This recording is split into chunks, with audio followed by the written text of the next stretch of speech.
IBPS clerk 2025 को लेकर बाजार में बहुत हलचल है और हमारे पास इसके कई सारे अपडेट्स हैं। जी हाँ, बढ़ी हुई वैकेंसी, रिजल्ट की बातें, पिछले साल के कट ऑफ। तो आज हमारा मिशन है इन सब टुकड़ों को जोड़कर एक पूरी साफ तस्वीर बनाना, ताकि उम्मीदवार समझ सके कि वे असल में कहाँ खड़े हैं। चलिए शुरू करते हैं। सबसे बड़ी खबर जो है वो है वैकेंसी का बढ़ना, और वो भी एक बार नहीं 2 बार।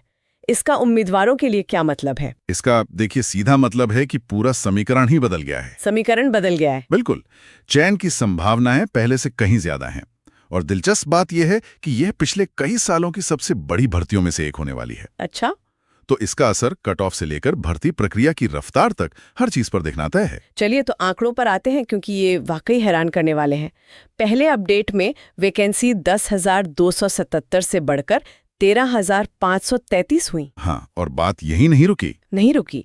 दूसरा अपडेट आया और ये पद 15,701 हो गए। 15,701, मतलब शुरुआती वैकेंसी से लगभग 50% की बढ़ोतरी। ये तो अभूतपूर्व है। बिल्कुल, और ये सिर्फ एक नंबर नहीं है, ये एक साफ संकेत है कि IBPS और बैंक इस भर्ती प्रक्रिया को बहुत तेजी से पूरा करना चाहते हैं। मतलब उन्हें लोगों की बहुत जरूरत है। हाँ, सिस्टम पर काम का दबाव है और उसे जल्द से जल्द भरना है। इसीलिए ऐसी उम्मीद है कि रिजल्ट भी किसी भी दिन आ सकता है। तो 15,000 से ज्यादा वैकेंसी, ये सुनकर तो कई उम्मीदवारों की उम्मीदें दोगुनी हो गई होंगी। होनी भी चाहिए। लेकिन हर उम्मीदवार के मन में जो असली सवाल है वो ये है कि इस नंबर का उनकी कट ऑफ पर क्या असर पड़ेगा। चलिए जनरल श्रेणी से शुरू करते हैं। हाँ, ये सबसे जरूरी सवाल है। देखिए, पिछले साल के कट ऑफ अगर हम देखें, जैसे उत्तर प्रदेश में 79 या असम में 83.75, ये काफी ज्यादा थे। बहुत ज्यादा थे। पर इस बार 2 बड़े फैक्टर हैं। एक तो परीक्षा का डिफिकल्टी लेवल जो मॉडरेट था, और दूसरा ये बढ़ी हुई वैकेंसी। इन दोनों को मिलाकर देखें तो कट ऑफ में गिरावट की पूरी उम्मीद है। तो ये गिरावट कितनी हो सकती है, कोई एक अंदाजा? इसे हम 3 हिस्सों में देख सकते हैं।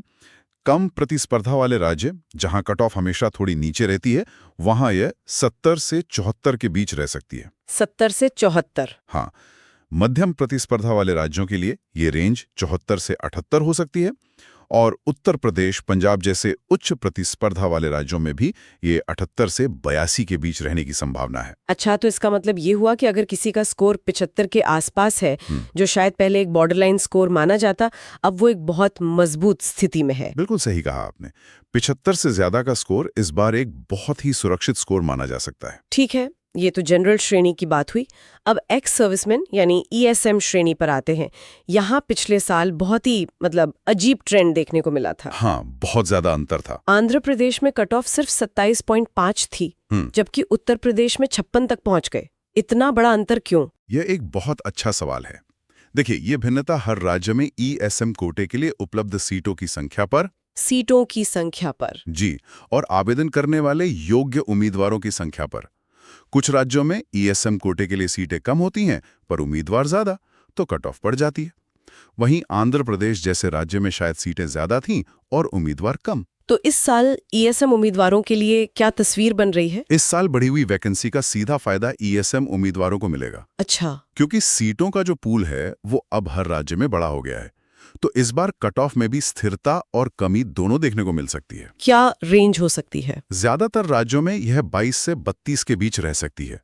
मध्यम राज्यों में 30 से 38, और उत्तर प्रदेश या बिहार जैसे राज्यों में भी यह 35 से 45 के बीच सिमट सकती है। यानी 30 से 40 के बीच का स्कोर इस बार ESM उम्मीदवारों के लिए एक शानदार मौका बना सकता है। बिल्कुल। तो इस पूरी चर्चा का सार ये है कि बढ़ी हुई वैकेंसी ने जनरल और ESM दोनों ही श्रेणियों के उम्मीदवारों के लिए दरवाजे खोल दिए हैं। हाँ, संभावना पहले से काफी बेहतर है।